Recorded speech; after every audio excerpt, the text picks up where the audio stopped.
সম্পূর্ণ ব্যর্থ রাজ্য প্রশাসন নিজেদের পুলিশকে যারা রক্ষা করতে পারেনি, কিভাবে আশা করছেন এখানে চিকিৎসকরা কাজ করতে পারে? প্রধান বিচারপতি বলেছেন। এর থেকে আর অপমানের লজ্জার কি থাকতে পারে?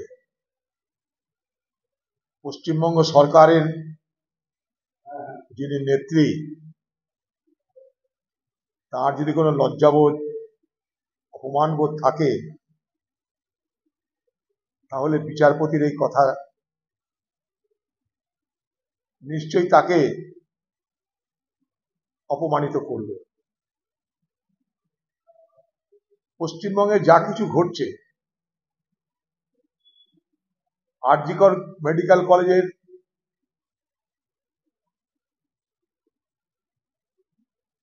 14 আগস্ট রাত্রে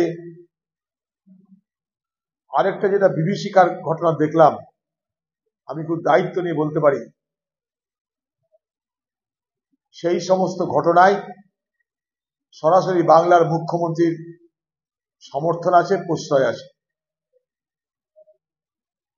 পুলিশের সঙ্গে বারমুডার পরে ইট পাটকেল ছুটছে, পুলিশ পাল্টা একটা ইট ছুঁড়ে দেখাতে চেষ্টা করছে যে আমরা ক্রিমিনালদের রোখার চেষ্টা করছি। সবটাই নাটক। বলে দেওয়া ছিল সেখানটাই যে ইট ছোড়া হবে, তোমরাও পাল্টা ইট ছুঁড়বে।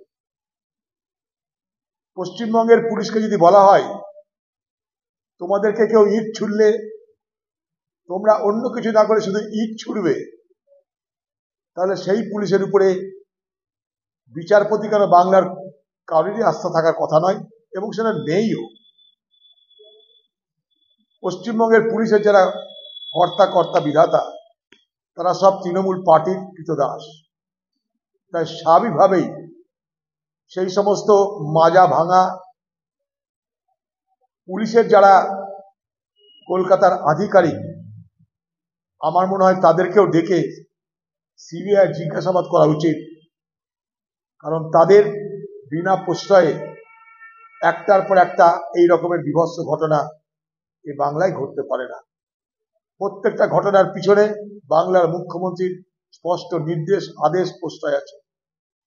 এই যে আর.জি. কর কলেজে যেভাবে ছাত্র ভর্তির নামে টাকা খাওয়া, যেভাবে হাউসিং, যেভাবে স্টাফ রাখার প্রক্রিয়া, ইন্টার্ন নেওয়ার প্রক্রিয়া, তাদেরকে পরীক্ষার আগে কোশ্চেন দিয়ে পাস করিয়ে দেওয়ার প্রক্রিয়া, আর.জি. কর কলেজের মধ্যে যত রকমের নোংরামি, একজন পুলিশ মন্ত্রী হিসাবে, স্বাস্থ্যমন্ত্রী হিসাবে বাংলার মুখ্যমন্ত্রী তা না জানার কথা নয়। তিনি যেমন বলেন জনসভায় দাঁড়িয়ে, তিনি যেমন বলেন তার পার্টির কর্মী সভায় দাঁড়িয়ে যে আমি কিন্তু প্রত্যেকটা কোণার খবর রাখি, কোথায় বাংলায় কি হচ্ছে আমি কিন্তু প্রতিটি কোণার খবর রাখি।